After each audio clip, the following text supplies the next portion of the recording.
In this video, we'll be examining how mobile learning devices can be used to support students with diverse learning needs. For the purpose of this video, we will focus on the iPad 2. The reason for the focus on the iPad is for technical and educational reasons.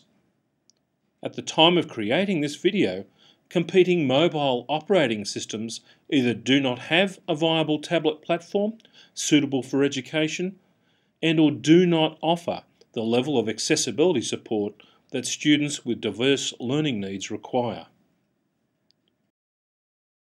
Universal design refers to an approach to produce buildings, products and environments that are inherently accessible to both people with and without disabilities.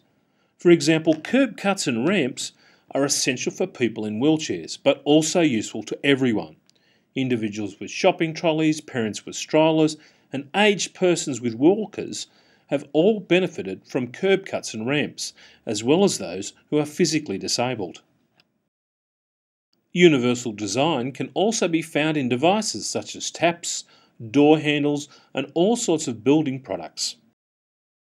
Let's examine the features of universal design and how it impacts upon supporting students with diverse learning needs.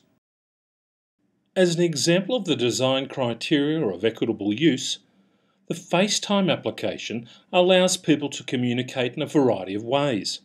For example, if one or both of the users are deaf, they are able to sign to each other, something they are unable to do with a traditional phone.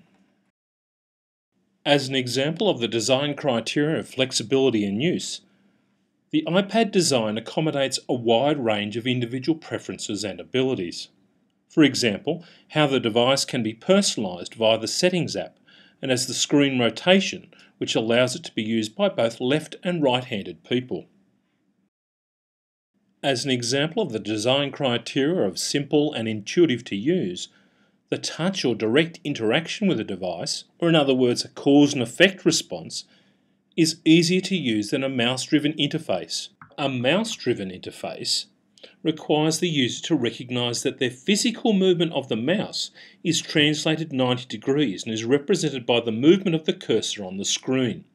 As such, it requires a higher level of cognition by the user. As an example of the design criteria of perceptible information, the inbuilt accessibility options within the iPad enables the device to communicate information effectively, irrespective of the user's sensory abilities.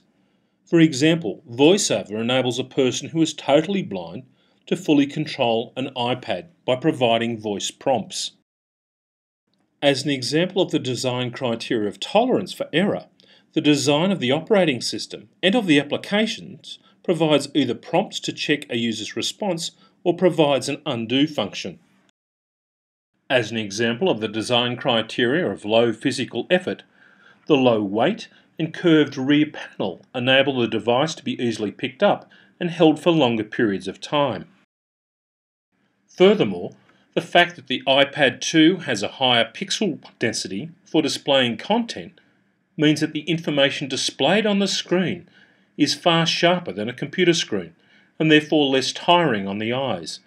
Independent eye tracking studies undertaken by the Nielsen-Norman Group have also highlighted that the iPad has a 14% higher reading efficiency than a computer.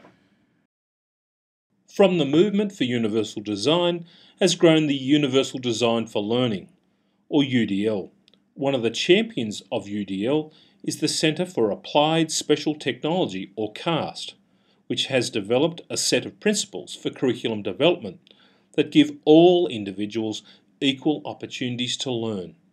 Like the Quality Teaching Framework, it is based upon the recognition that individuals bring a huge variety of skills, needs and interests to learning. CAST research in neuroscience has also revealed that these differences are as varied and unique as our DNA or fingerprints.